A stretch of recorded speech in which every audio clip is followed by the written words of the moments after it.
Are you thinking about buying a property, but you're not sure you want all the upkeep on a house? Maybe you should be thinking about buying a condo. I'm Chris Doherty, Doherty Properties, Condo King.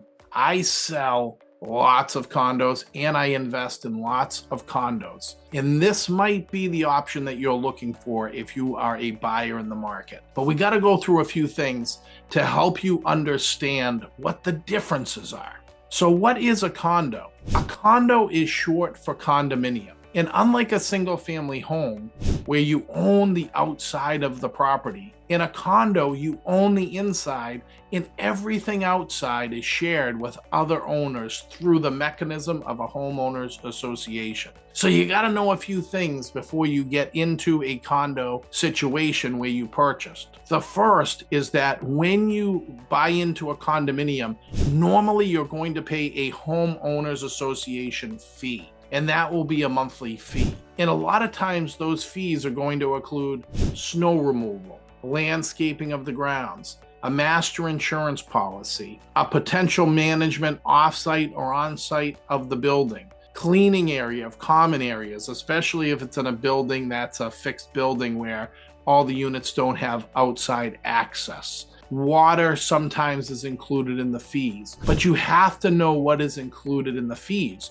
A lot of times you'll see a fee and you'll say, oh, why is that fee $500 or $600? Because the homeowners association makes up the cost of the expense. Maybe it's paying for parking. Maybe it's paying for water bill. Sometimes it's paying for utility. You know it's paying for cleaning and the elevator maintenance. So you're going to pay a homeowners association fee when you buy into a condo. The second thing that you have to know is that there are rules and regulations. And people make a lot of mistakes with this when they're purchasing. The condo association will have a master deed, but it will have rules and regulations that are written that can be provided to you that you want to make sure that you review. And the condo rules and regulations are going to have things like, can you have a pet?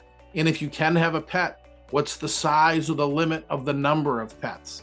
What can you do on or off the premises?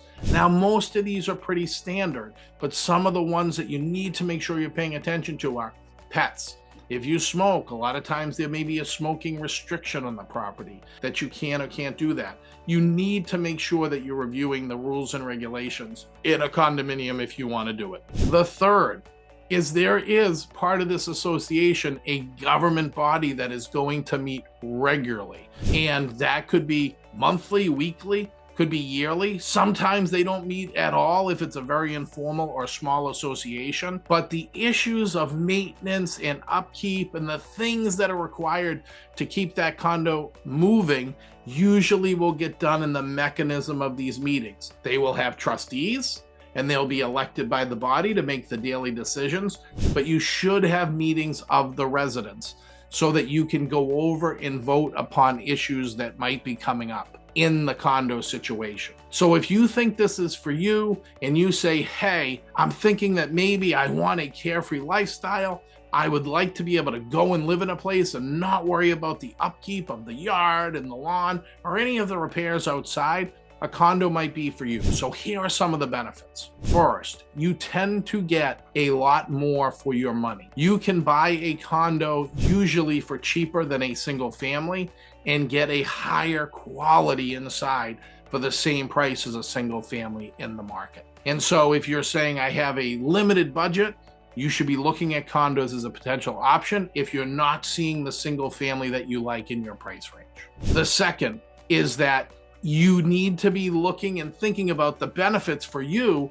Are you somebody that doesn't want to or has an inclination to do the work? Do you hate to cut the grass? Do you not want to shovel that driveway?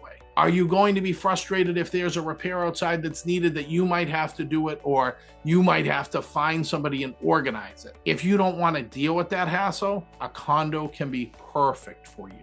The third benefit is other people are around. So a lot of times when you're in a condo, your neighbors are right next door. So you will feel like you have a community that's close by and close knit. That can be a benefit if you travel a lot or you're away.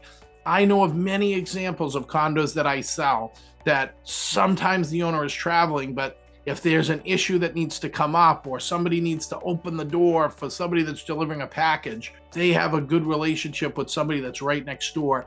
And it's easy to coordinate because a lot of times the condo residents are close. They help each other a lot of the times. The fourth is you will usually get, not always, but a community environment. A lot of times in condo associations, there'll be cookouts, there'll be summer parties, there'll be meetups in the neighbors or other residents' houses, okay? And so condo living is perfect for the person that wants maintenance-free, carefree, a little bit more affordable, and they're getting a lifestyle where they can go and live and not worry about all of the upkeep that is required in a property, okay? I am the condo king.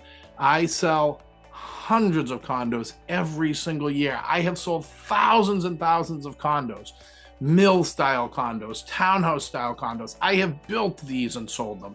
I have bought and flipped them. Condos can be a great alternative for the right person.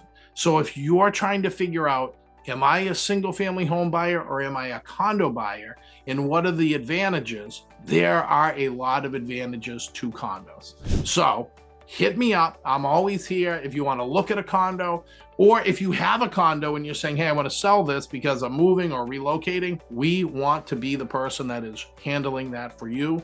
I hope you found this video helpful. Please subscribe, comment, share it, let people know we're here to help them. And I look forward to talking to you soon.